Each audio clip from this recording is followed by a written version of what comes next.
the fast food convention, Ecoware, as well. Yeah, thank you. And everyone, Munishwar has been with us right from the beginning. So has Couple. So that being said, I'm not going to introduce the panelists or the topic. I think Couple is going to do a way better job at that than I am. So I'll hand this over to Couple. So Couple, over to you. And guys, thank you again. Thanks for being a part of this.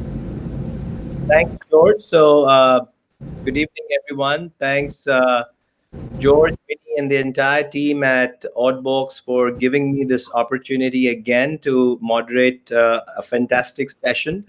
I remember when Minnie gave me a call and she said, Kapil, we want to talk about sustainable packaging. Incidentally, over the last 3 or 4 months, I've been evaluating this space in my personal capacity as an angel investor. I've looked at some companies down south. I've looked at some other companies space as well.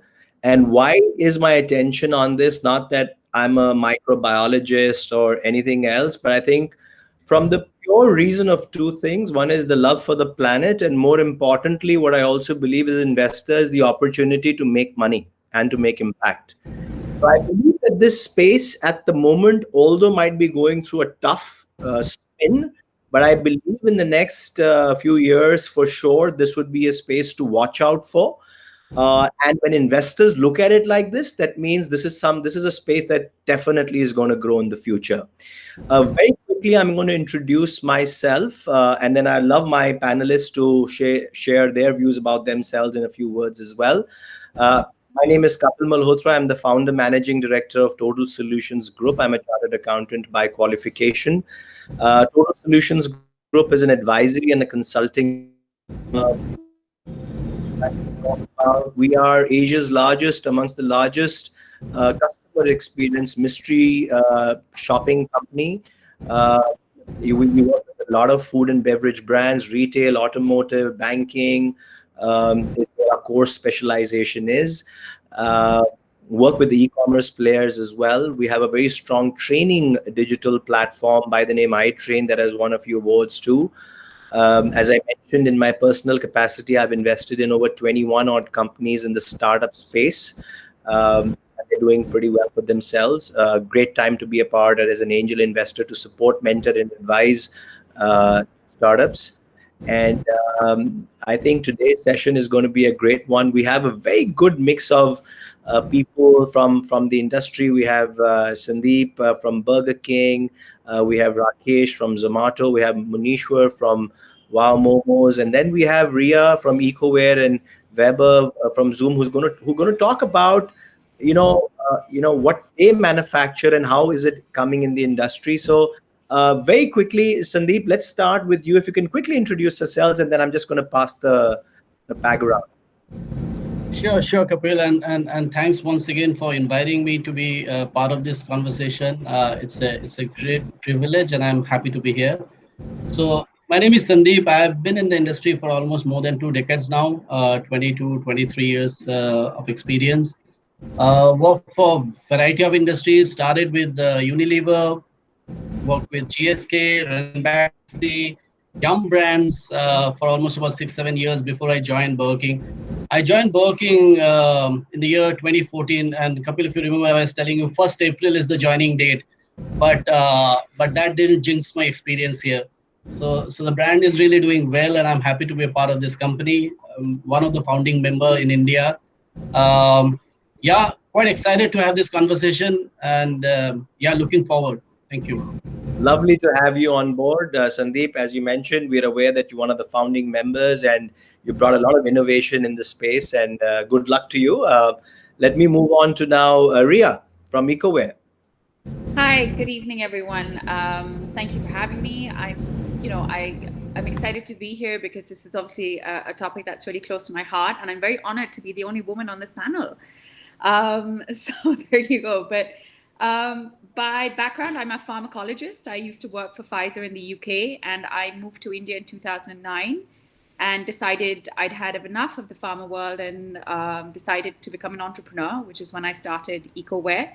And what we are India's most recognized sustainable packaging company. We've been on this journey now for 11 years. And we took what was typically a commoditized business and branded it and created a whole new vertical around it. So yeah. Fantastic, Rhea. Thanks a lot. Munishwar, wow momos. Hi Kapil, once again thank you for inviting for a panel discussion and all. So guys, myself Munishwar, I am associated with this brand Wow Momo from more than 3.5 years. Before that, I've worked with many of the brands like McDonald's, Yum Brands, and the cinemas and all. So this is the one of the exciting journey which I am having over here, where I've seen the startup culture going into a next level and building a brand which is a homegrown brand in the market and creating a great valuation to the stakeholders and to the economy also. And that's all is about me. Fantastic. Very proud of having an Indian brand, Wow Momo, who's doing so well, and good luck to you as well. Rakesh, let's hear from you. Zomato. Thanks, Kapil. I'm Rakesh. I lead sales for Zomato online ordering. Fairly new to the industry, been 3 years in Zomato, but the kind of growth, the kind of evolution the foods delivery space has mostly seen in the last 3 years, it's almost equivalent to maybe 7, 8 years in the industry. So it's been great. And I would say that I'm actually very, very excited to be a part of this panel discussion. Not because I think I can contribute a lot, but because I think I can absorb a lot. I have been a sort of an internal proponent of trying to move towards, or at least push restaurants towards sustainable packaging. And I've tried that, I think not with a lot of effort, but with some effort in the last 1 year. And I think a year and a half back is when I and Web have spoken on exactly this. And we have made very, very limited progress. So I'm really, really looking forward to ways in which we could sort of figure ways in which we could actually make this bigger. Fantastic. Thanks, Rakesh, for taking out your time today, and we look forward to the conversation. Weber, Zoom, let's hear from you. Sure. Thanks, Kapil. Hey, everyone. Happy to be here. My name is Vaibhav Goyal. I am the Managing Director of Zoom India and VP of Zoom. Zoom is a technology company. We make technology for food supply chain and packaging automation. Fairly new to packaging, less than a year and a half.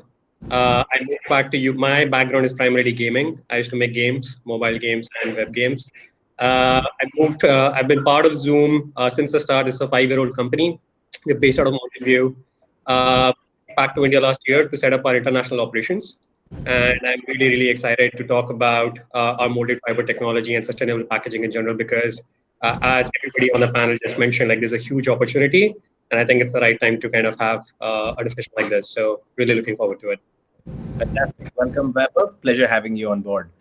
So let me now get into the meat of the conversation. Sandeep, I'm going to put the first question to you. So you're one of the core founding members of Burger King. You've seen how the brand came into India. You've on that core team meetings, the founder team meetings.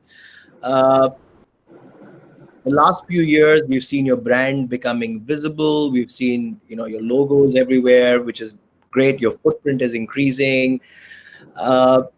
The pandemic, when it hit us in the last week of March, and then April and May, and now that we are in September, how have you utilized or understood this as a problem and an opportunity? And what has Burger King done at this point of time? Because I'm sure customers in the first few weeks were initially very wary of eating, ordering, and other things as well. And Burger King, we understand, is an international brand. You guys have a lot of responsibility on you. What have you guys done to turn this problem into an opportunity and to win the trust of your customers? Yeah, sure, Kapil. I think you asked the right question, because in 2014 is when we started this brand. But if you ask me, we are restarting the brand now. So this is a situation where everything has gone back to basics, and you have an opportunity actually to restart it, everything, start from scratch and build it the way you want to build it. So see, I mean, if you ask me, this all started with the health crisis, but very soon became a financial crisis. And today, if you ask me, it's more of a humanitarian crisis, right? Yeah. And different people and different organizations are responding to it differently. There's a saying, and I actually love that saying, that and this is, by the way, said very frequently by my ex-boss, Niren Chaudhary, who heads Panera internationally. He keeps saying that if there is a storm, you can either find a bunker and choose and hide yourself there and wait for the storm to pass by, or you can actually build a windmill and draw electricity out of it, right? So there are brands who have actually chosen to create opportunity out of this crisis, and those are the brand I can guarantee are going to emerge out of this situation as winners, right? And let's look at the situation. There are some temporary shifts which are happening, like example, wearing a mask and going out and maintaining social distance. I can guarantee these are temporary stuff, because once the vaccine is out or the treatment is in place, we are going to be off that. But then there'll be some permanent shift, like the entire awareness towards health and hygiene, right? That has dialed up. And I can tell you this is going to stay on, and it's going to be passed on from generation to generation. So there is a fundamental shift. Similarly, in the business environment, we are seeing there are some fundamental shift. Consumers' decision making actually is changing from a typical discount-led, price-led decision making to more around trust, brand, and value, a combination of that led decision. And I can guarantee Rakesh can share a lot of his insights, because he must be seeing that in his business. And at least we are seeing that and actually we keep having this conversation on the same lines, right? And this is a shift which is going to stay on for long. So what does that mean? For a brand now, you have to now change your priority and focus around quality, building credibility, building that trust. And that's an area where packaging can play a significant role. And I'll try and explain through some examples. And Vaibhav and my colleagues here who are there in the panel can actually add tons of value in that. I mean, I can share from a consumer side, what do we expect, what do we plan to do, what are our priorities, and then we'll have to work together, to build that to reality, right? So so there's a fundamental shift which has happened in our business also. So our business used to be pre-COVID, 80-85% business used to happen inside the premise, which is a dine-in business. Now it has flipped the other way around. Now about 80-85 of the, and thanks to Rakesh and his team and other players in the market, it has flipped the other way around. 80-85 now is delivery, takeaway, and on the go. And what plays the most important role here? Packaging, right? So packaging's responsibility now has become manifold. Couple of ways. First, it has to ensure that the packaging deliver the brand's promise of hygiene assurance. And I'll give an example. In Burger King, what we have done when this pandemic hit us. Now, after we make our burger, we put it in a clamshell, but then we put that clamshell inside a paper bag, which is fully sealed through self-adhesive tape. Along with that, we provide a hand sanitizer and a personalized signed letter by the restaurant general manager, confirming to the fact that every aspect of health, hygiene, safety protocol has been followed. So basically, when the food leaves from our kitchen until it reaches the guest's kitchen, it is untouched. It's 100% contactless delivery. That reinforces the trust in the consumer's mind, and they will then come back and experience the brand again and again. So there is an ROI. It's not just a cost, it's an ROI for sure. Other than that, see, the entire packaging in our business was designed keeping in mind dine-in. But delivery is a different ballgame. It's a different animal where the food has to really sustain for another 15, 20, 25 minutes of transit, right? How do you make sure that your packaging solution solves for temperature integrity, product integrity? How do you make sure that hot food is delivered hot, cold food is delivered cold, crispy food is delivered crispy, and so on and so forth? Again, the answer is very simple: packaging, right? Other than this functional, there's also one more point.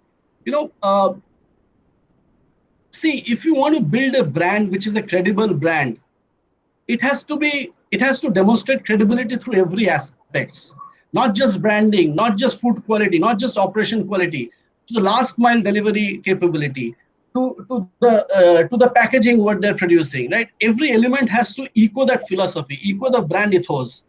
And that's where sustainable packaging plays a significant role. And I'm giving stress on the word sustainable. it not just demonstrates quality, it actually demonstrates the brand ethos, right? So if I have to really summarize in short, in the current context where most of the brand's priority is to reestablish credibility, reestablish trust, sustainable packaging has a long way to go. Sustainable packaging has a fantastic role to play in delivering our ambition. So with that, I hand it back to Kapil. And if you have any questions during the session, we can really have a conversation. Fantastic. Thank I you. think yeah, you really put it out. You set the tone of today's conversation by stamping authority in terms of giving a very clear path to packaging and sustainable packaging, especially in today's time. And looping in Rakesh now on this, because as Sandeep said, Rakesh, that uh, pre-COVID, it was a different world. Post-COVID, things have totally changed. I also advise a few brands which were only dine in. They never did Yeah. delivery. The international headquarters never did delivery, right? And when I spoke to them in early April, I said, guys, you need to start trying delivery, get the consumer confidence, get your packaging product branding right. In the month of July, August, whenever doors open, the customers that would have ordered through delivery will be the first ones who will walk in for dine-in. But if you don't Yeah. do that, your brand is almost gone. And how will you remain in touch? So coming Yeah. to you, Rakesh, I think one of the things that you also believe that consumers, although I agree what Sandeep is saying, that as consumers we wouldn't mind paying an extra percentage towards hygiene, health, and safety. However, at the end of the day, we are consumers who dish and fish for discounts, for better bang for the buck. We always looking at other things as well. Yes, the Yeah. awareness and the acceptance level is totally changed. So at Zomato today, I believe larger brands, are taking great measures, because Right. of which I think they are getting a better response.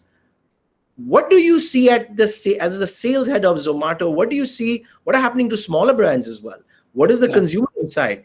What do you think the next step needs to happen here, Rakesh? Sure. Thanks, Kapil, and thanks, Sandeep. I think that really sets the tone. Let me just start off by sharing maybe a little bit of non-packaging insights, and let me see if I can sort of dovetail into packaging some way, right? I think a bunch of things have happened, and permanently so. And I think you were also saying this at the start. I was in fact hearing a podcast today on Equity Crunch, and there was this conversation about, will people, there's of course a big ed tech boom right now, right? Because kids are at home, parents don't know what to do, so get them into a coding class, get them into something, right? And there's a big ed tech boom. And there was this inadvertent question, is that when schools reopen, will we hence move to a world when all of this is going to go bust? But what really came out of that conversation is that what is permanently going to change is a lot of businesses will have an offline and an online coexistence versus it being a 1-0 game, right? So I think for a long period of time, university degrees, student education, all of that will always have a mix of offline and online now versus one being versus the other in the past, right? And I think the food industry is also has already underwent that fundamental shift.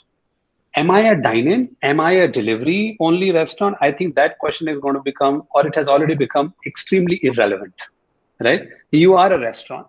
You're supposed to serve food, right?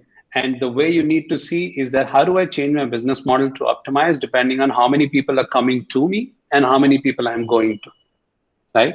For a very long period of time, a lot of restaurants, a lot of players in the food sector have seen delivery as a sidekick, right?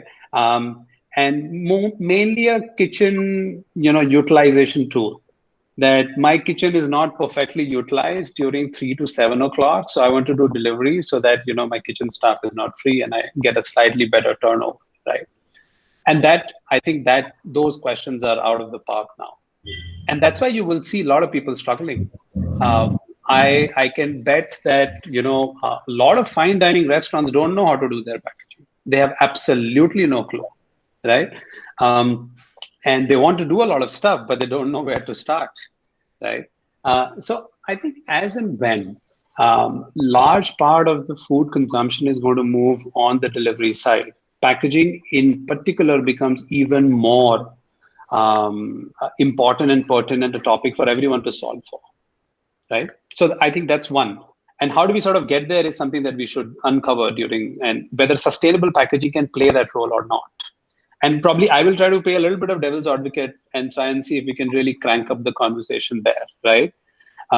I think first point that I really wanted to establish is there is a need for good packaging. Can sustainable packaging play that role or not is a question we should ask, right? So that's the first. Second is from a consumption pattern, definitive change in consumption pattern. If you were to look at the kind of discounts, offers, etc., that used to run in the month of Feb versus what runs right now, they have come down by 40 to 50%. But has the market recovered in terms of gross merchandise value, in terms of revenue on the delivery side by almost 70 to 80%? So what does this mean? This means multiple things. One, the consumer who's coming and buying in right now is someone who's more discreet, right? Someone who's buying because he has a certain level of faith in outside food consumption, and hence the right set of user that you will want to onboard, right? So this is the time. Second is, on an average, that consumers' average purchase ticket size has moved up by 35 to 40%, depending on which brand you're operating, but that's broadly the reason it has moved. And the reason it has moved is that food delivery has made inroads to home. It was always something that you will eat at office. It was always something that you will use, order as a meal for one, right? Average number of items per order have increased. Not that people's appetite has increased, right? It's largely because now people are ordering for their families because they are with the family. And that's why the other part which is now starting to come, and we get a lot of questions around is, I'm ordering for my family. I'm now ordering for my kid's birthday. Is the packaging safe? Is the way you're carrying the food safe? Is the way you're making and preparing the food, it is safe or not? So to give you an example, when we launched our Max Safety Initiative, which is, we have 8 safety measures. Right.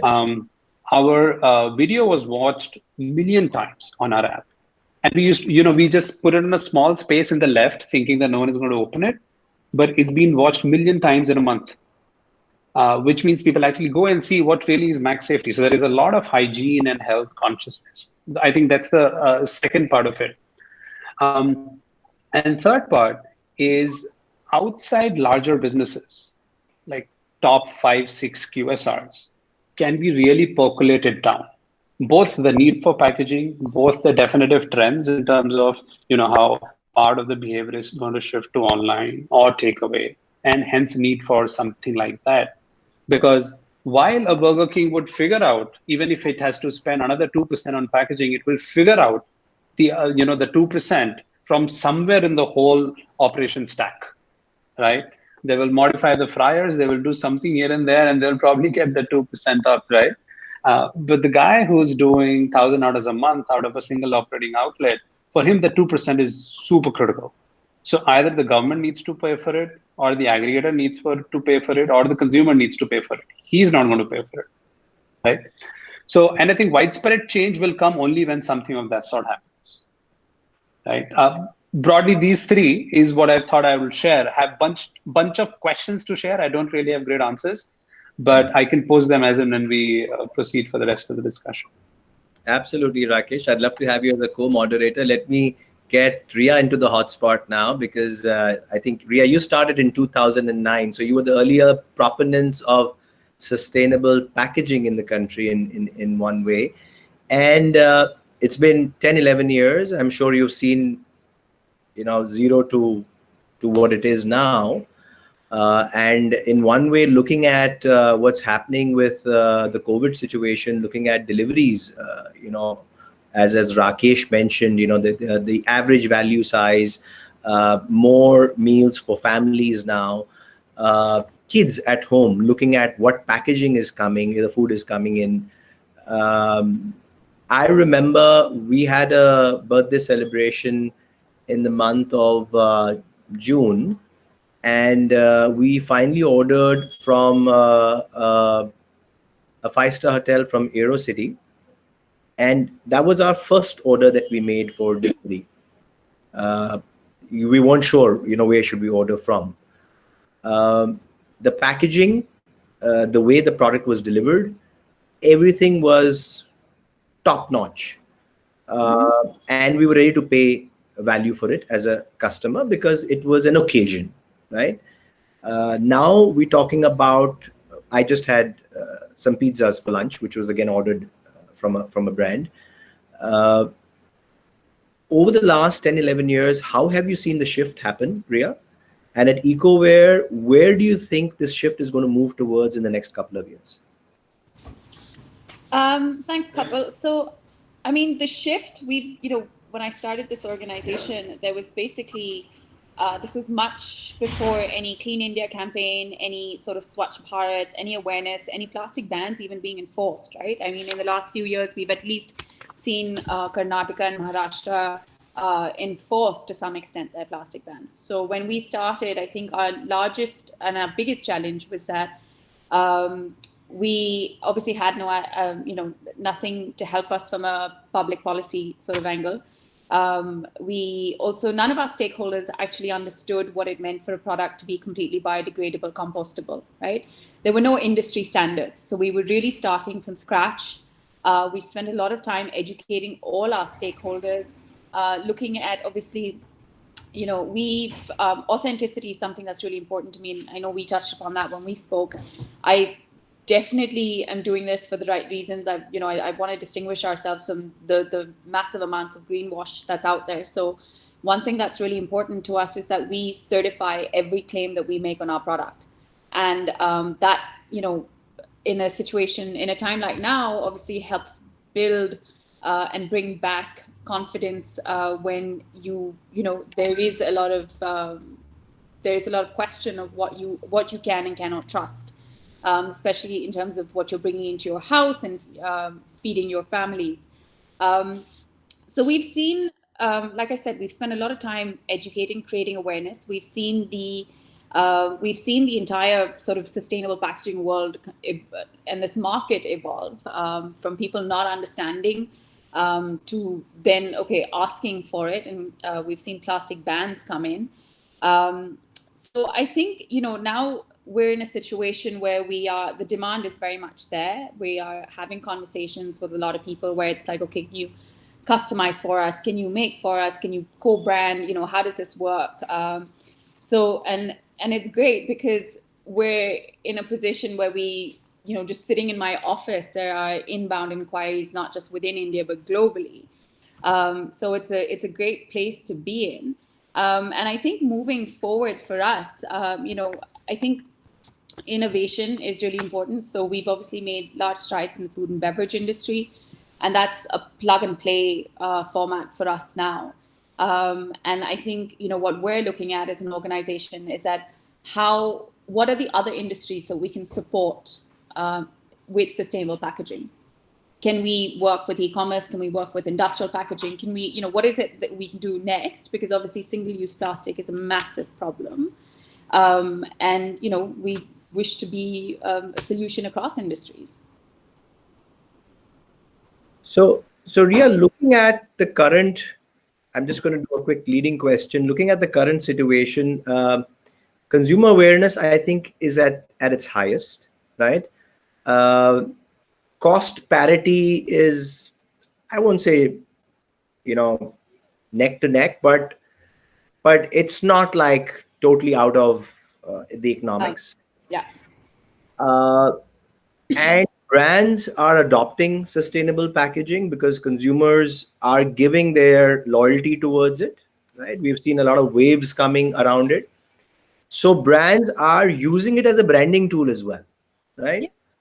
However, we see a lot of disparity between states where some states have banned it, some states are not banning plastics as well. So as a wish list, and as an entrepreneur who's leading a sustainable packaging business, I understand there's a GST challenge right from the product that you source, because at some places GST is not applicable. So how do you take the input of it? When you're selling it, there is a GST. What would be your wish list Uh, Go ahead, no problem. It might come true. Today. Go ahead. So, I think what we're seeing now is that more than 100% of growth in the food segment is now focused on this better for you space, right? So everyone's looking at good ingredients, healthy food, just the good stuff, basically, to feed you the good stuff. And I genuinely believe that obviously good food and good packaging go hand in hand. There is absolutely no point in serving the purest of ingredients in, you know, plastic or styrofoam. That just doesn't work for me as an entrepreneur or as a consumer. And I mean, I have two kids, so I wouldn't bring that sort of stuff home either. I think that what I loved about the plastic ban in Karnataka was that it worked because it was citizen led. Okay. There was this immense amount of understanding, this knowledge. It was an educated choice, right? That people were making. My wish list is that if I could educate 1.3 billion people about not using plastic. And I'm not saying that Ecoware is the answer for everything. There's absolutely, I mean, that's not what I'm saying. However, I do encourage and I do believe that everyone should use their business as a platform for change. And you have the power to influence your consumers, right? You can influence them to move from rampant consumerism to conscious consumerism. And that is really what the planet needs right now. So if you can use a reusable, great. If you can use a disposable, then please don't be using plastic. Obviously, GST is, on my wish list. We've spoken about it. I don't see why, we're well aligned. We use agri waste, and we're well aligned to the Prime Minister's waste to wealth, idea and all that sort of stuff. And we've also created a huge amount of impact that we've been recognized for, which is social, from a social perspective, from an environmental perspective. So yeah, I mean, I think those would be the two things on my wish list. Fantastic. So I'm going to now move to Vaibhav. Munishwar, you're going to be after that. Wait, thanks for jumping in. We're going to go move to you at the end of it. So Vaibhav, you've been a guy with a gaming experience. What are you doing in the sustainable packaging industry? I know you're doing a great job, but no, I ask that question to myself sometimes as well, but I'm glad to be in this industry. So I want to pick up on something Sandeep said. So he said, look, the brands want the ethos when they want the coherent experience for the consumer. Now, Zoom started as a pizza company, okay, when Alex, who's our CEO, and so Alex is also a gaming guy. So we used to work at Zynga, and then we started Zoom Pizza. And our whole point was, look, pizza is the most unstable food. How can we deliver it better? And we came up with this radical idea that we'll just cook it while it's being delivered. Okay, so we made fully automated robotic trucks which delivered pizza while it was cooking. Okay, not a hard thing to pull off. And you're trying to figure out what do we use for packaging, because we didn't want to use cardboard boxes. Because in order to keep a pizza stabilized in a cardboard box, you have to add nitrates and sugars to maintain that crispiness, right? And at that point in time, we said, look, we are going to stabilize food using physics and not chemistry. And we started looking out for solutions. And we had no background in packaging, and we designed a pizza box. We found this small company in China which charged just $2 for every box. And we said, let's do it. Let's see how it happens. And we ended up winning this DuPont Packaging Award, which is like the Oscar of packaging. And we were like the only non-packaging company ever to win it. And that is when we realized that, look, we actually are sitting on something very, very valuable, which is the market need. And that is when we started investing in technology. So that is how we kind of grew from a pizza robotic company to mobile kitchens, and then finally sustainable packaging. I'm still a gamer. I still play a lot of games. But that's where we are. So I completely understand what Sandeep is saying. And that's where our focus is. So our packaging is primarily focused on food delivery, because that is where we foresee the plastic problem being multiplied. Like Rakesh mentioned, and Sandeep also mentioned, the order sizes are growing. In dining is converting into deliveries. Zomato used to do, I'm sure there are more bigger, when I met you, Rakesh, you said million orders per day. Now think about that, right? Million orders, every order has at least two pieces of packaging. primarily single-use plastic, and that's all going to landfill and ocean. India luckily has a 60% recycling rate, but still, like we still ending up putting a lot of things in the ocean. Like I live in Mumbai, I see what happens in like what these garbage trucks do, right? So, and that's what we want to focus on. So in terms of so then the question is the cost. So we have to come up with technology so that it becomes easier for brands like Burger King to adopt it, as well as the long tail that Rakesh was talking about, right? Because like those are the mom and pops who actually are like you know them in your neighborhood, right? And you trust them already. But if their food shows up in a black plastic container, they'll be like, yeah, like you can do better, right? So that's where we are trying to tackle. And the way to do that, in my opinion, is combining the fact that consumers want better products in terms of sustainability. Government is pushing, yet not enforcing, but there is an intent. So let's say that there is an intent from the government side, and then there is this brand push as well. I'll give you an example. We were working with this US brand. It's a smoothie brand, and we got an email from their CEO, and he sent us a Twitter post. Some surfer in LA on a bright sunny morning had a piece of their plastic cup which he found while surfing in the ocean. And he frantically called us and said, look, like my brand is over. Like we need to change. This is like if I get more posts like this, like we are done. Like it's California, like and like surfers are finding our plastic PET cups in the ocean. So that's the kind of urgency we are seeing. So I think there's still a premium. The technology is not there. But we are getting close. It's not 2 to 3 times that it used to be 5 or 6 years ago, 10 years ago. I think we are somewhere between 20 to 25% premium, and then we have to figure out how do we split? How much does the consumer pay? There is some willingness. How much can governments subsidize, and how much can brand think about them as reducing CAC? It's essentially your marketing expense, right? You have 2 restaurants on Zomato, right? And they have this hyper pure thing. Let's say one restaurant has hyper pure sustainable packaging as a tag and the other one doesn't, and both of them have 4.8 star ratings and both of them have awesome biryani.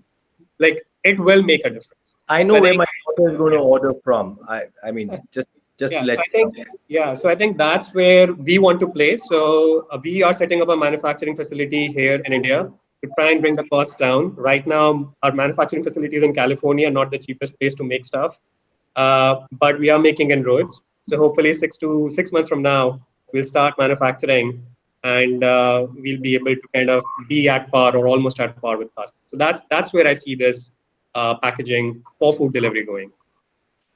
Wow, that's interesting comment that you made at last end of your statement. So you're saying that you're getting your manufacturing here, you will bring the cost as equal to plastic. Is that what you said? Can I hold you on that? Yes, you can. In some cases, you can. For example, the bowl. Like so, again, like the 750 ml bowl and the 500 ml bowl. So what we've done is we've been able to make these anti-leak products, which actually perform at par with plastic. So you can put them in food delivery, rotate them around, do whatever, it won't leak. So that's like it's difficult to do that in molded fiber, but we've been able to achieve that. Uh, Fantastic. for those products, we will be at par when we are manufacturing here in India. Right now, we are at 20-ish% premium because we are getting it imported, and there's a 10% import duty. Like that just takes away 10% from us. So we will be at par. You can hold me to that. So Vaibhav, sorry to just jump in. Vaibhav, I think you made my day. I think this is the best time of Okay, the day I I'll had show now. you that box. I'll send you some samples. So I made a note of it. So I'm going to reach out to you Monday itself. see, Happy to that's why we host these panels. Why do we do it? Absolutely, absolutely. Fantastic. So very good, Vaibhav. So I'm just going to lead into that again. This is a very capital intensive business Yes. that you're in. I'm a chartered accountant and advisor. I can just keep on talking and make my money and just hear the cash register ringing. You guys Yeah. need to put in cash. You need to it's a capital intensive business. It is. How many factories are going to be set up? I want to invest into this business. I'm Yeah. trying to understand, is there a different way to bunch orders, manufacturers, R&D, innovation? There has to be something around it. Yeah, I'm glad you asked that question. So we are a SoftBank Vision Fund company. We've raised $500 million. Okay, Now, when I went to the board and said, hey, I want to put a manufacturing facility in India and it's going to cost tens of millions of dollars, they said no, right? Because they said, like, manufacturing is not where we see money should go. So, what we ended up doing was we started partnering up with industrial partners, people who are really good at manufacturing. It doesn't matter what, they just like and are really good at it.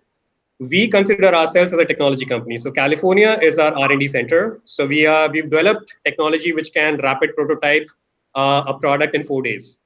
Typically in molded fiber, it takes 3 to 4 weeks, right? So we have that. We have 50 to 60 patent claims around our product designs, and we have our proprietary machinery. So that's where we add value. And I'm having similar conversations with industrial partners in UK, Japan, Indonesia, USA, all over the globe, because that's the way to go. There is no way Zoom or any other individual company can scale up the supply fast enough because it takes time. And second, it's capital intensive. So we are essentially partnering up with manufacturer and saying, hey, look, we will do the sales. We know people like Rakesh and Sandeep. We'll give you the designs. You just do the manufacturing, and let's make the world a better place. Like that's the philosophy we are going with right now. It's very, very difficult to set up all these factories. Yeah. I think the key is collaboration, and I think once you are able to match everyone's every stakeholder's requirement, there's someone who needs to tie and stitch that up together. So fantastic, Vaibhav, brilliant. Munishwar, you serve one of the most delicious momos that we've had in India for a while. We obviously used to have them, on the roadsides or at very fancy places. But then you made a product, or you came up with a product where we could eat them with a lot of trust and faith in the brand. We could order them at home. We could feel, that they're healthy as well.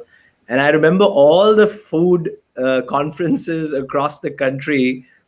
I always used to skip my lunch, and I used to be hanging around your counter, getting my steamed and slightly tossed momos and enjoying it. And I said, that's my lunch. Yeah. So, Your views. so very well said, Kapil. So if you remember, we also met like this. I was standing on one of my counter, catering the consumers and all, making our product to be lovely, to be have them up. So you and me bumped together over there, where I still remember you like that corn and cheese product, that fantastic one. So that's the thing. So if I talk about that packaging and all, definitely packaging is gonna be a future. Reason being, very well said by Ranjan also, that people are moving more into a delivery concepts and all. So though we also, as Sandeep very well quoted, that the business of dine-in ratio has shifted to a delivery ratio, and where delivery ratio has shifted to a dine-in ratio. Now I have learned this thing since I have started my career in food retail and all. That even though in a childhood also I have heard these saying by people. People first eat by their eyes. Okay, so when your mom make a lovely food at home, so you see that, oh wow, it's a lovely paratha and all like this, and you crave to have those things. Simultaneously, when you go to a restaurant, you find that delicious foods when you are having a dining experience. But now what happened? When we have a challenge, we cannot go to outside and we cannot have a dining experience and all. But we required and we crave for the food and all. And we have a trust with the brand and we want to call up them. So now what happened? The first eye which goes is not the food. Now it is the packaging, because how lovely the packaging look like will automatically increase your appetite and the craving factor to go and hit for that particular product, and definitely helping us in terms of creating the loyalty and increasing the penetration of the consumer. So I'll just tell you, like recently in the month of February, Murali Krishnan, who is our CBO, so we were having a discussions in one of our review meet. So we decided that we should have a fantastic packaging which should go when we are going for a delivery. So it is not the COVID which has made the delivery in our mindset, but it is like beyond 6-8 months before that also, we as a core team, we were focusing on the delivery, even though in many a stage, Ranjan will witness, we have take an opinion from Zomato and other aggregators also that how the packaging should go, like, because we keep on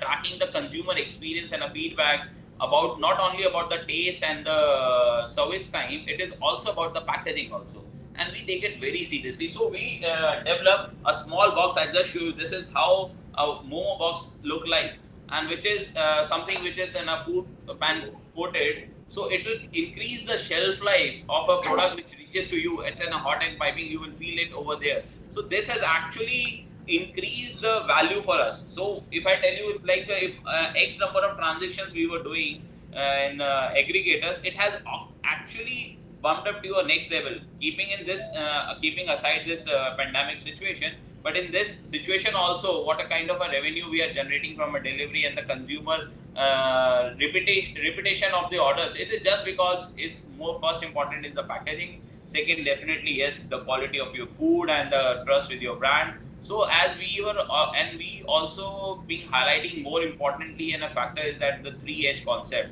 This is the brand promise which we are giving and highlighting, is that one is the health, healthy foods, happiness, and hygiene factor. So maintaining those things. So every packaging, every Momo carry bag, if I show you, this is the warm Momo carry bag. Okay, Yeah, and if that's we really show nice. this, so we put this sticker over here. So this sticker shows one thing is that what is the chef temperature. So who is the person who is making a product? His what is his body temperature to build that? Definitely, many brands are also doing. What is the body temperature of a staff who is doing a packing for a consumer? And what is the rider's temperature? So this is one of the rider temperature. Delivery boy temperatures also came up from the Zomato, that max safety things. So this is also, as he said very well, that millions of views on the max safety video and all. The day your brand got a badge of that max safety, you automatically your chances of ordering has gone higher and higher. So we are main and core focus on this the packaging, though our food and things are not required that kind of a sustainable packaging as of now, but definitely going for future it will be a requirement for us also, because this is gonna be in a future prospect for us, and this is something which is an has to be an eye catchy. And most importantly, we have to what I feel is that we have to focus on one more factor, is that your packaging should promise your brand promise. Why? Because if your packaging is going in a different direction, or your brand is going in a different direction, you are collapsed.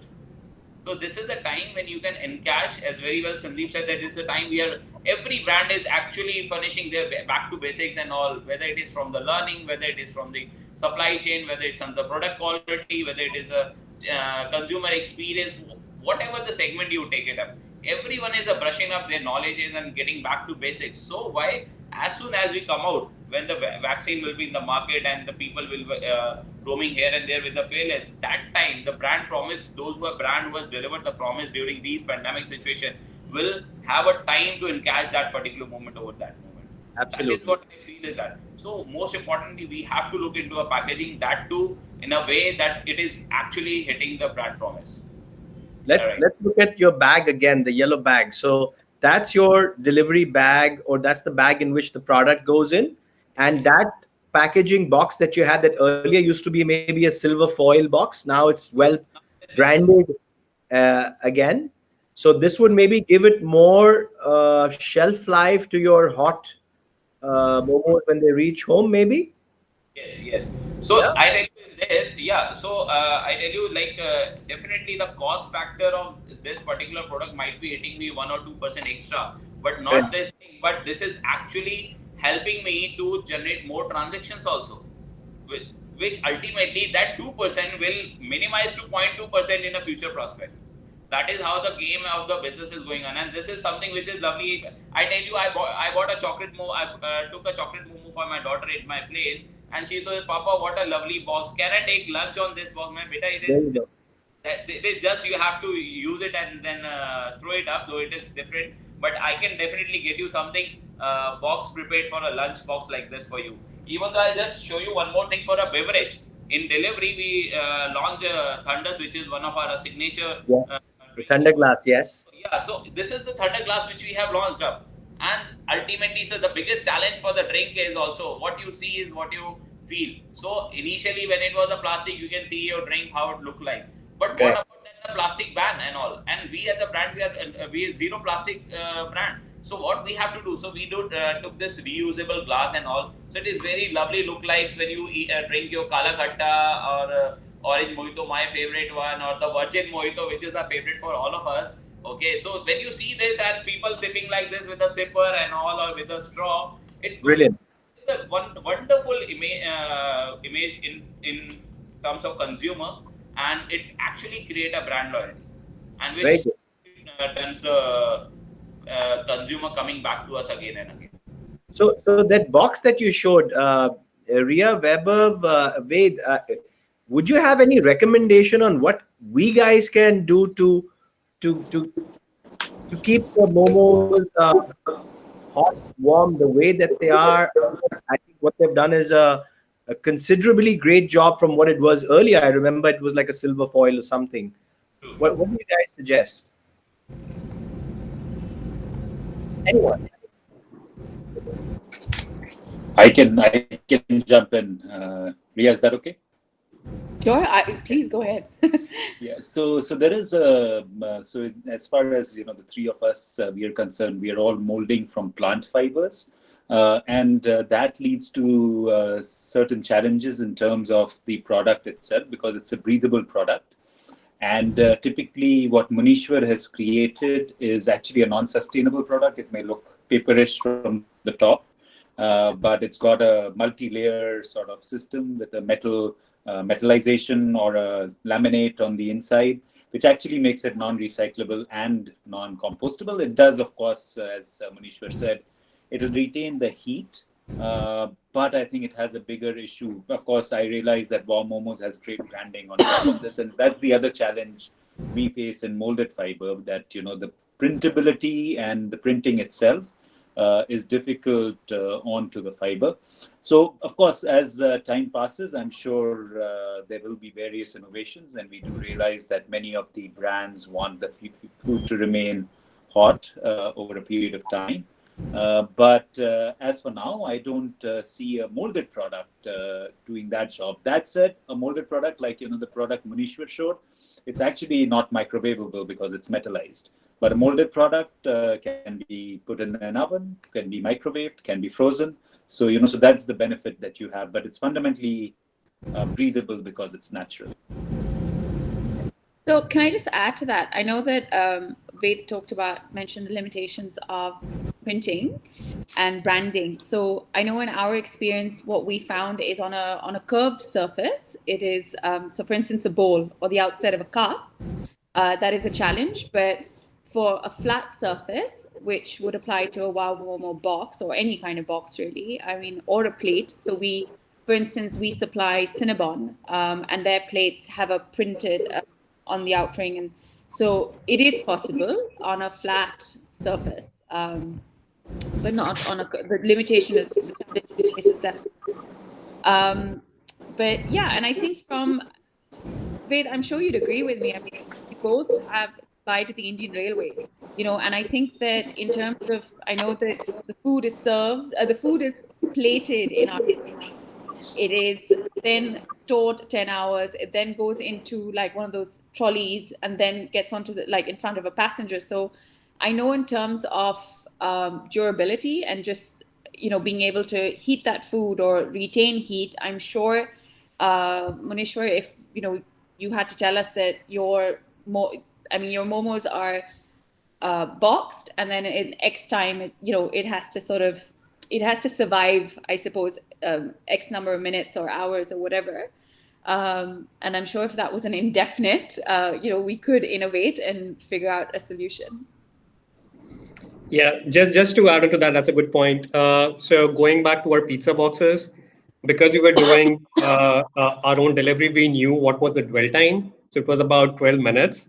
And we figured out how much moisture our pizzas emit in 12 minutes. And we changed the slurry, which is the composition which you use to make this product, in a way that absorbs that amount of moisture in 12 minutes. So the end, now that was a very, very specific custom solution, and you need high volumes, right? You can't go and do that for every, again, the long tail, but for brands like Wow Momos, as Rhea mentioned, if the constraints are well defined, you can come up and play around to come up with solutions that will be able to perform. So, yeah, Munishwar, it's yeah. like, Go ahead. I tell you, definitely yes, Rhea. It will be some kind of a time constraint has to be there, because if there will be no time foundation on the product and specifically with the food, it might get contagious and it will not be good for the consumer and all. As Absolutely. we keep on talking with the aggregators, Zomato and other aggregators on the basics of the taking of understanding on the how the packaging needs to be improved and all. So average, Ranjan, correct me. Average delivery time is between 25 to 35 minutes from a pickup to delivering a consumer. Yeah, so average is actually now much lower, also because the current lockdown, etc., is Yeah. lesser Like traffic. 40 But minutes. yeah, the average pickup to drop time for us would be in the range of 16 to 18 minutes. Yeah. Yeah. So if Yeah. and this container can sustain a product for 45 to 50 minutes, so which is fairly a decent amount of a time for a consumer, because when a food reaches to a home, you does not jump into the food and you have it. You just at least place it on the table. You bring some cutlery if you don't want to have in that packaging or something, or you call up from your family member, because these days people are more into a family bonding and all. So they call up, okay, food is here and also it required it, that is also time consuming things are also. So keeping that 16-20 minutes of a delivery time and another 15-20 minutes to consuming and all those things, it's being taken care between 45 to 50 minutes the product, or probably to 60 minutes maximum. We did a testing up to 60 minutes also. That has the product has actually sustained their originality of the food which is being there. So I mean, I'm pretty confident that that's a timeline that we can innovate around. So we've done more than that in terms of timelines. What you So said that is, shouldn't be a and challenge. what you said it on a printing on a curve, and this is something which is challenging. So just kind of suggestion, though I'm not a master in this, I'm just an operator and I know how to make consumer happy. Okay, and you guys are the leaders in this thing. So it's like this is something which is on a plain sheet. Okay, and then we fold it back after the printing and after the this food graded thing lamination, and all. After that we made it on a converting into a box, so which can be a feasible and a probably and possible, which is same like this also. Printing happens on a plain sheet, and then we make it with the molding with the equipments and all, and that convert it into this. So I mean, like Web have touched upon, is that we don't work on those flat sheets. We obviously work on a slurry basis. So the printing happens once the product is finished. And so even for, like I said, Cinnabon is a brand that we print, that we supply, and they have printed plates. Subway, when we started working with them, also wanted printed, and we did do that, but then they decided to go, and they replaced their plastic salad boxes with ours. And, so they decided to print initially, but then, I mean, I eventually decided against it. So yeah, I mean, if it's a box like what you've just shown, branding it shouldn't be a problem, but a cup wouldn't be possible.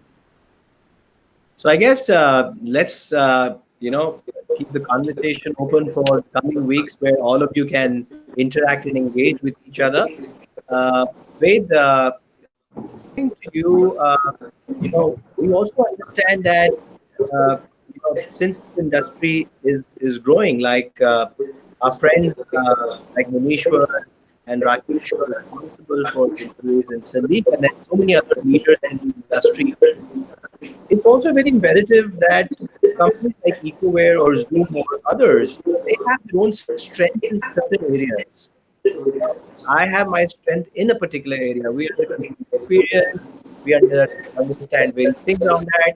But the other people who are good in the same field, you as promoting your company, Haka and Chuck, and being a proponent of this particular topic that we are sharing with you, sustainable packaging.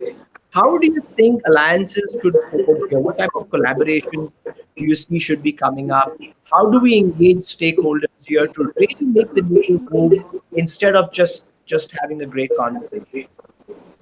Well, thank you. Sorry, I was just checking if I was unmuted. Thank you so much for asking that, Kapil, because I'm actually we as a company, and me in particular, have been wanting to do that for a while. And I know that Ecoware and us, we met a few times to try and see how we can come together to form a closer alliance. And there was wonderful conversations that happened around that.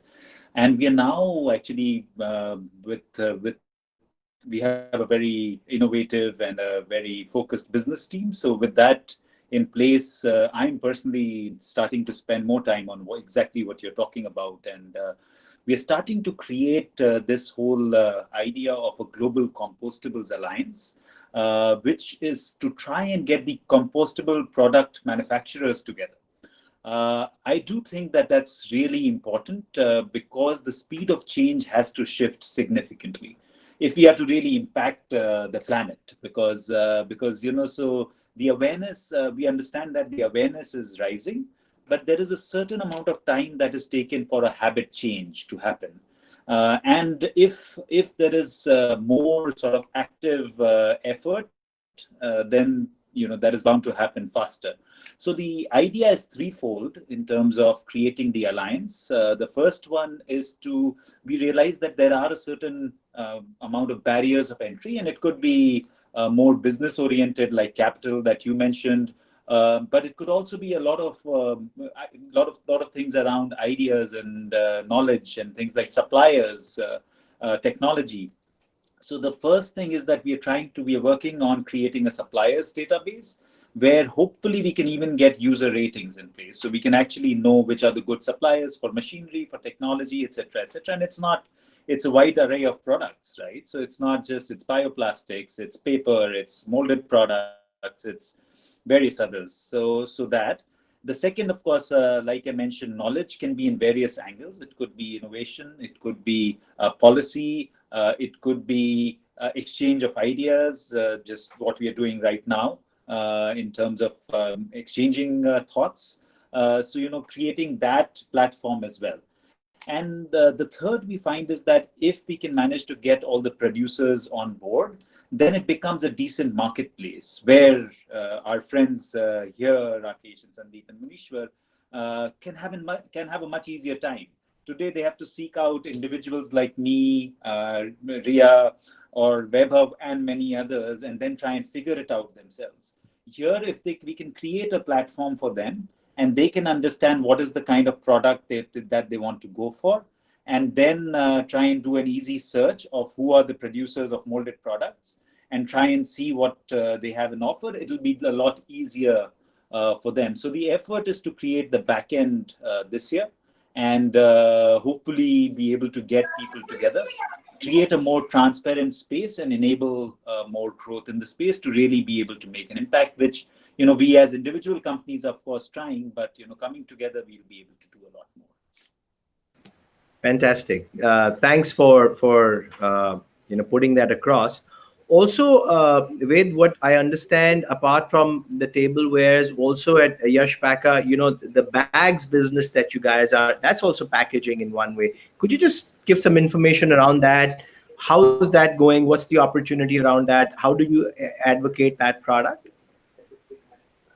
Absolutely. So that's our mainstay. We've been manufacturing pulp and paper from sugarcane residue, the same thing that the molded products are made from, for 1983. So for about 37 years now.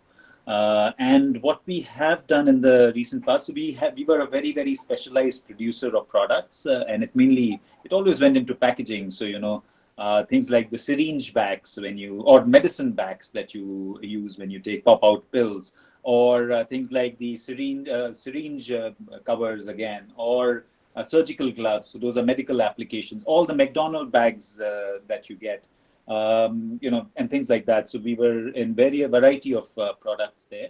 What we've done in the recent past is to focus more or less in two domains, and that comes from our focus on compostable products. The first being moving towards flexible packaging, which is eventually snack bags, potato chip bags, and things like that for longer term packaging. And the second, of course, is the molded product side, which you guys have been hearing about. So the effort is to be able to move in that direction by improving the base product significantly. So we've been working, we've created a product which is grease resistant, water resistant, a little bit stretchable for bag applications. We've created, and it's very, very thin. It's not like a thick carry bag. We worked with an instant noodle manufacturer, and we created a product which can be, the plastics can be replaced there.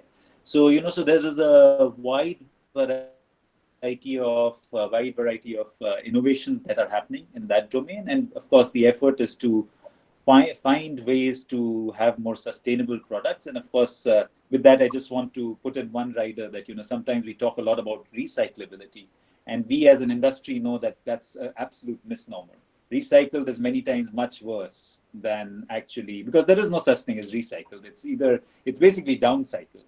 And that takes so much effort. It's much worse. Most times it's much worse than a virgin product. So it's good to talk about it in the consumer space. But if you look at impact and the life cycle analysis, it will actually mostly be worse. So before I move to Rakesh we're going to start now wrapping up the session. But amongst the three of you, Ved, Rhea, and Vaibhav, since we talked about recycling, or reuse, but again, what you said that, recycling might not be a great word. We also understand that some brands may say that we are eco-friendly, we are compliant, we are XYZ. However, we all understand there's a lot of green sheen around it, a lot of greenwashing around it. I don't know if you can blame them for it because they really don't have control over the entire supply chain as well.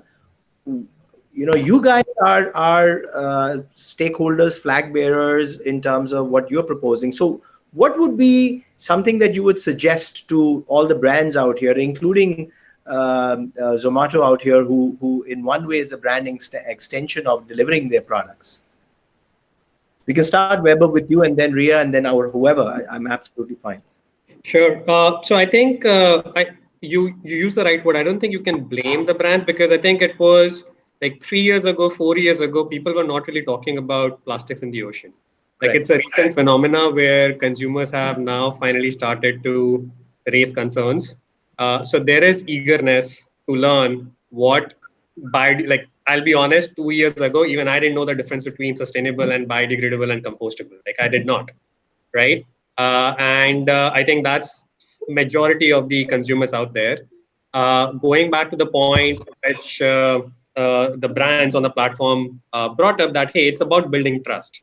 So you can say, okay, my product is sustainable. Sustainable is actually pretty broad. Like there's no certification for sustainability, right? So that's essentially a kind of a misnomer. And like when the consumer actually realizes that it's actually not recyclable, it's actually not biodegradable, or it takes 1,200 years to recycle, and that is where you lose the trust. So I think brands need to be honest. If it's compostable, they can talk about that. If it's biodegradable, if it's sustainable in some sort of respect, I think that is very, very important. And you see it with even the P&Gs and the Coca-Colas of the world. Like they try to hide behind these words, but I think it's time where they have to come out and be very, very transparent because the consumer is way more aware about all these terms. And that they owe it to the consumer, even if that's true. Brilliant. Fantastic, Weber. Thanks a lot. Thank you so much for joining. Rhea? Okay, so, I mean, I was just going to just define, couple, we've talked about sustainability, but let's just define it for a second, right? So typically the traditional meaning is when you basically meeting your own needs without compromising the ability of future generations, right? To meet their own needs. So it's also when you talk about what's also known as intergenerational well-being, right? That's what sustainability really is. And I can tell you, when I moved here, I was absolutely shocked that we had no formal waste segregation. We threw all our waste in one dustbin.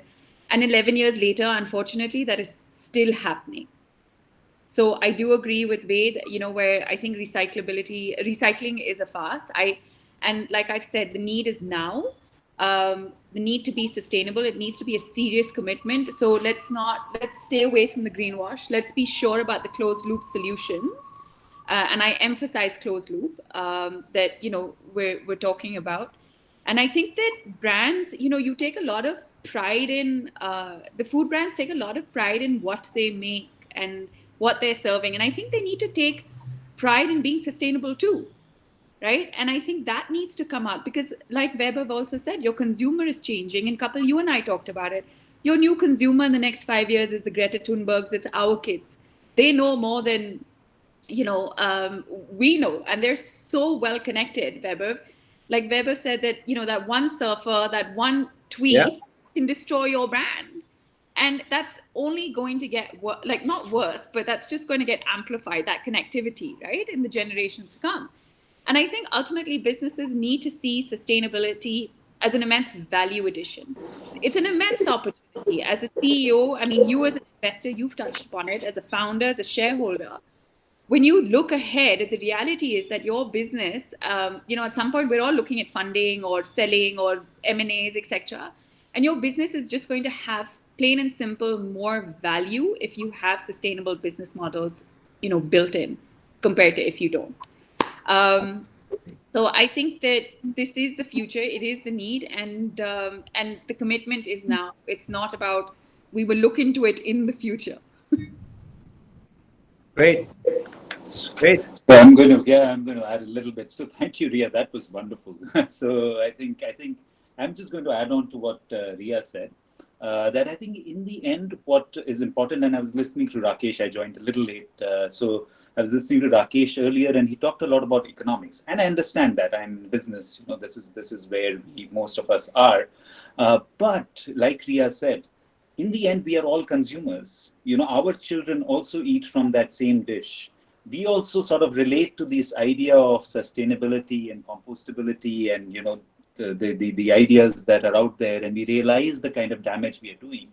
And I really think, honestly, even as a businessman, I really think we have no right. We have no right to sort of damage the earth the way we do, and every action does it. And that includes our own actions at our own industry. So we look at both. What we are doing is looking at both products and processes, and that's deeply driven by the idea of being able to leave the earth better. The way we see it, and we see all around us, the way we see it, we are deeply influenced by nature, because nature packages like nothing else does. You can look at the bananas and the oranges and the pomegranates and the peas and the peanuts and our own skins and what have you. So, it's amazing the kind of packaging, and it carries gas, and it carries liquids, and it carries solids, and it is, hard, and it is soft, and all that. So a lot of our work is being influenced by that. We do think that the economics have to eventually work out, but I would really like to reiterate, it's not about the economics. It is a much bigger issue than pure we were talking about 1 or 2 or 3%. It's really not that. We have to do it for our future generations. And I hope, large companies that have huge influence like Zomato and Burger King and Wow Momos are going to take this mantle, because we are all going to have to serve our children and their children and the generations beyond that. I love the way Rhea defined the idea of sustainability, that, we are not looking to work for just our generation. It has to be, we are not even, I won't even call us custodians. We are just, travelers on the planet, and we have to leave it, not even the same. We have not even sustainable. We have to regenerate. We have to leave it better than we found it. And every step we take in our lives has to have that idea in it. Thank you. Can I just actually add something to what Ved just mentioned? And I'm saying this, I'm just saying this as a consumer, right? As a probably a buyer of sustainable packaging, right? If you ask me in the order of hierarchy, cost probably is the least important aspect, or the least bottleneck. And I'll tell you why. I'm not just saying that just for the sake of saying. When you look at the total cost in use, that's where one has to really evaluate cost. What I mean is, I'll just give a quick example of what we are facing as a brand. See, as a burger brand, we don't make money by selling burgers. We actually make money by selling drinks and fries, right?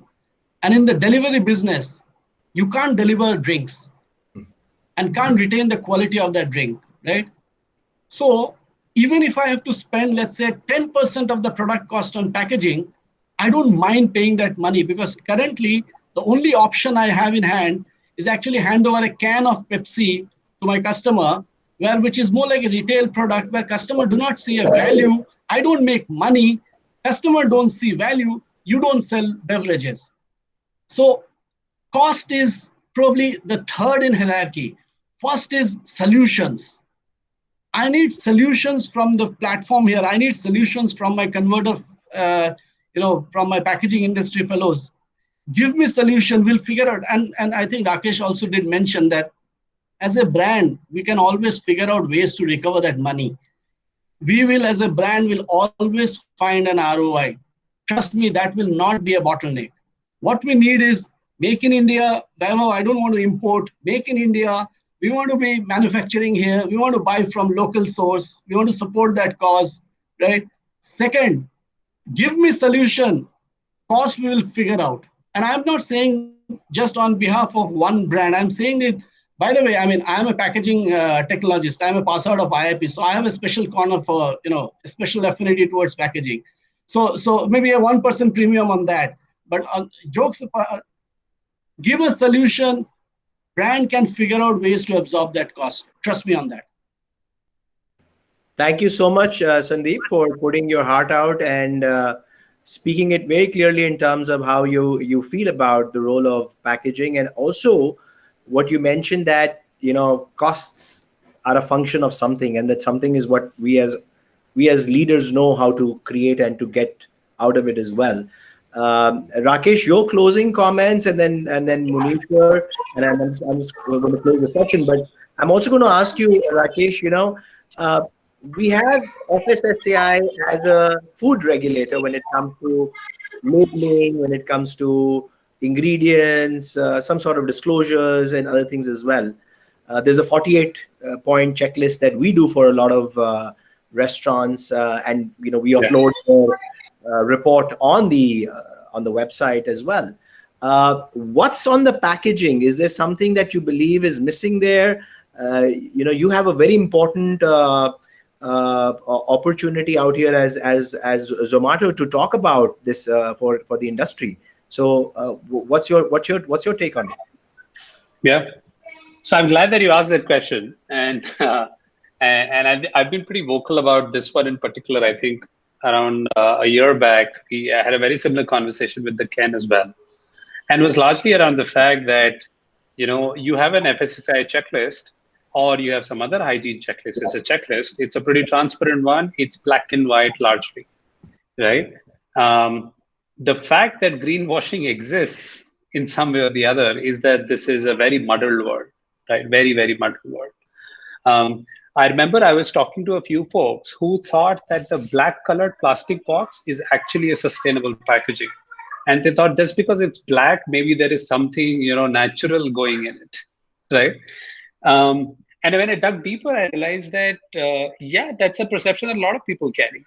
A lot of people carry the perception that the white one is plastic, but the black one is not, right? So there is definitely lack of consumer awareness, but a large part of that is upon us, right? And I do actually walk away with a lot of responsibility for the aggregators as well. We have been thinking about that, but I'll tell you what we're thinking about later. And I think Vaibhav touched upon that slightly at the start. But I think there is nothing which emphatically tells the consumer that this is sustainable.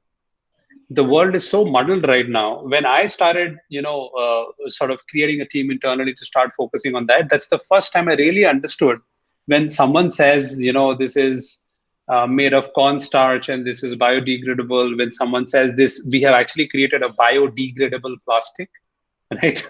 Which is biodegradable, yes, but it literally takes like 2,600 years to biodegrade. And that too, it doesn't, right? Unless you put it in the right temperature, humidity, and I don't know what all, right? You have to probably take it to Mars. There is a lot of greenwashing. There is a lot of muddled concept in terms of consumer to really know what is, truly sustainable for the world.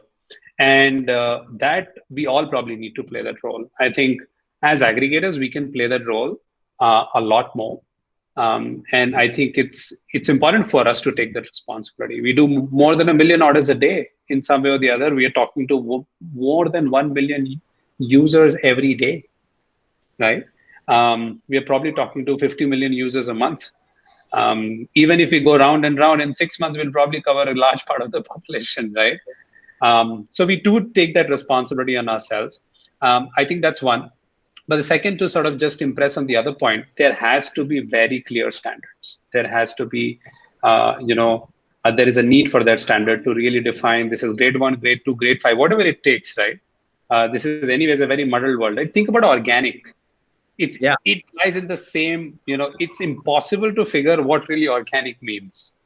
If you go on the net right now and figure out, it will take you an hour to figure what you thought is organic and what actually is organic. Or natural is. No one knows what the word natural is. Yeah.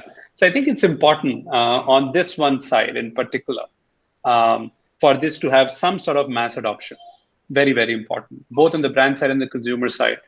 I think some brands will play the sort of play it by the front foot and make users aware that, see, this is what I tell as sustainable packaging. But when the user moves to the other brand, he has no clue to figure it out. And hence, his relationship with that sustainable packaging goes away, withers away, because he's getting brainwashed with every other point of contact. Right. So I think that's very, very critical. Folks, aggregators, manufacturers, government, environmentalists, whatever it takes, whosoever it takes, should definitely sort of do something in that regard. I think that's very, very critical. Second is the bunch of things that we are trying to do on our side as well.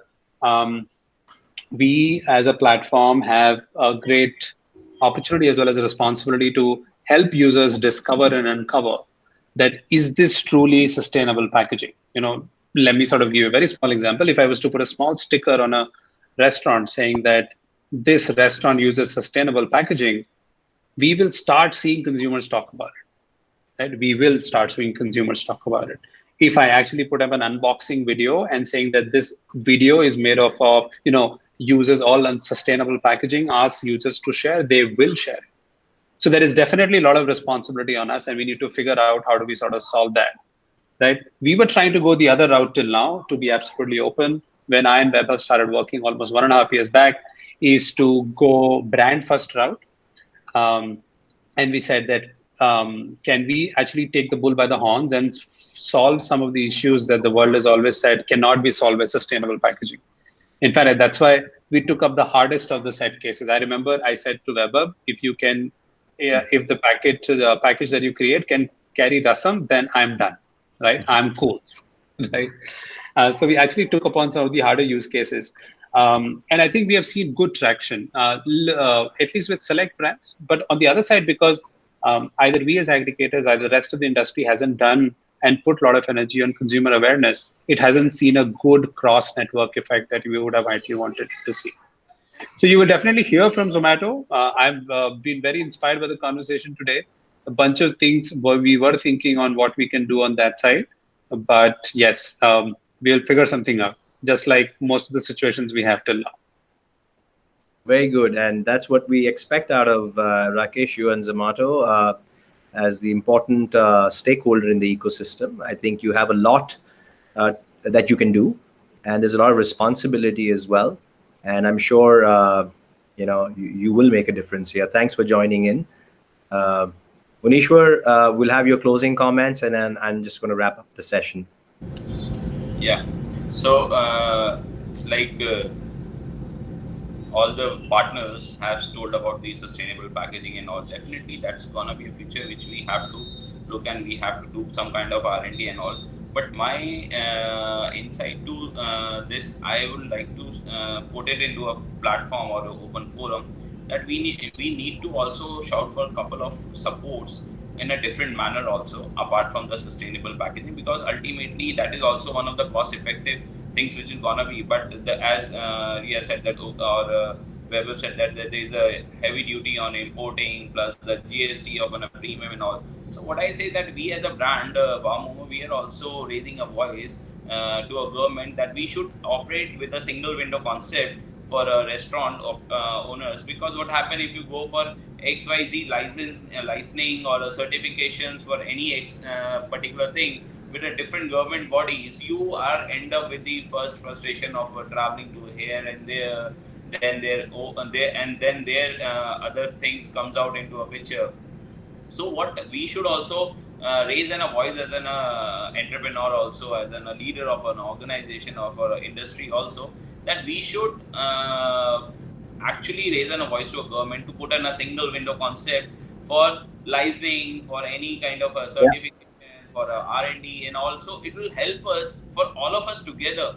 Because in that way, what will happen, as very well Ranjan said, a consumer took a particular thing from one of the vendor as in a sustainable packaging, and when he goes to second vendor, he gives in a different ball together picture altogether, and we as an leader or the consumer or organization get confused whether he was right or he is right, or what with whom we have to go forward.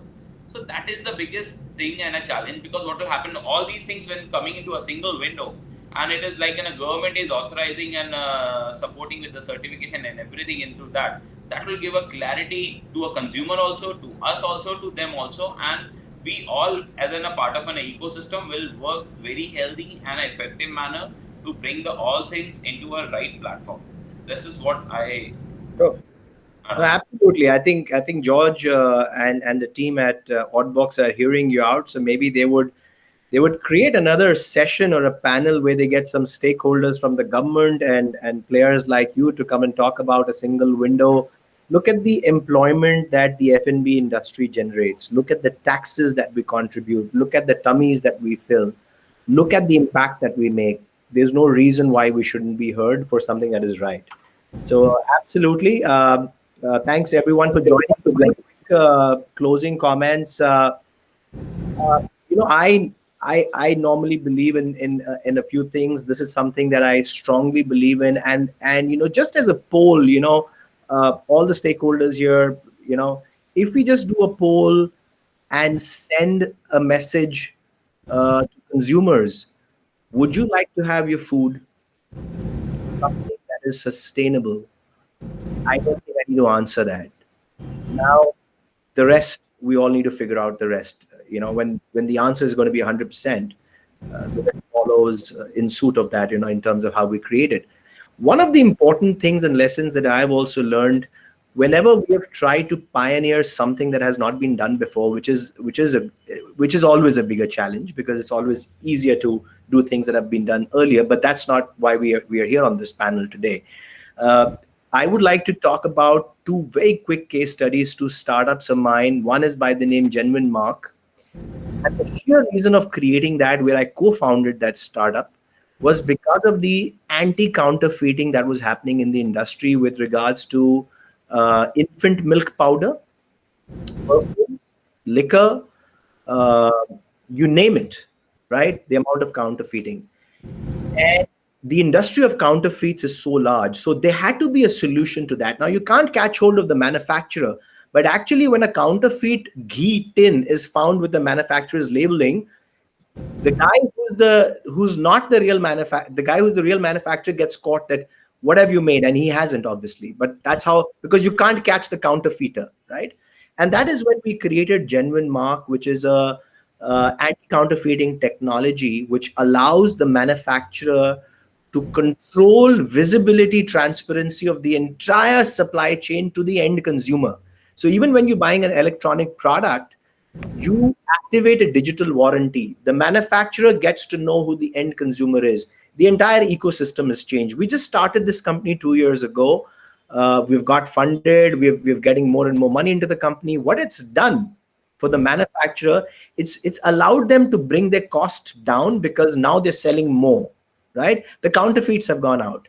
So similarly, I urge, when it comes to sustainable packaging, there has to be something on a tech side or something that enables what you guys are doing. Your visibility, transparency has to increase. Awareness with the consumer has to, I don't know the difference between some of the words that you guys have said, because I've not studied those subjects, but that doesn't mean I don't care about it, right? So there has to be a way that you guys figure that out. A very strong suggestion on that has worked for me in the past. We started a concept known as igniting minds and ideas, inspired by our former president, Honorable APJ Abdul Kalam. and we involved students on certain causes. If you guys create something as brands, from Ishwar to Sandeep to Rakesh, if you involve young minds from Rhea to Ved and to Vaibhav, and you sensitize, educate these young brilliant minds, I can assure you there's not going to be a problem about this, the problem that we're trying to grapple with. So that's one of the other things I like to, just put across. And third, I think this has been a great panel discussion. Saturday early evening that has ended on a very positive note. I can see smiles around in this discussion, and I can see some commitments coming through as well. Let's take this ahead.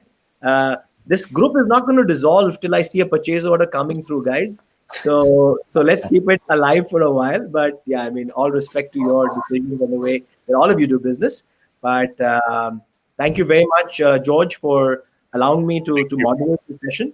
And that's it from me. Thank you, everyone, for taking the time off. I mean, I thoroughly enjoyed the session, so thank you so much for all the inputs. So what we're going to do is let's do a thumbs up, and if someone is going to take the screenshot, or I can also do a, I don't know if the selfie is going to come, but one second, let me see. I can do it. I can take a screenshot. I can do a screenshot if you want. I'll take one too. You can post it in your group also. Great. Very Thank cool. you, everyone. Have a great Thanks. weekend. I'll touch base with you. Thank you guys. Thank Take you, care. everyone. Good evening. Thank you so much. Bye, Sandeep. Bye, Rakesh. Bye. Bye. Cheers. Cheers.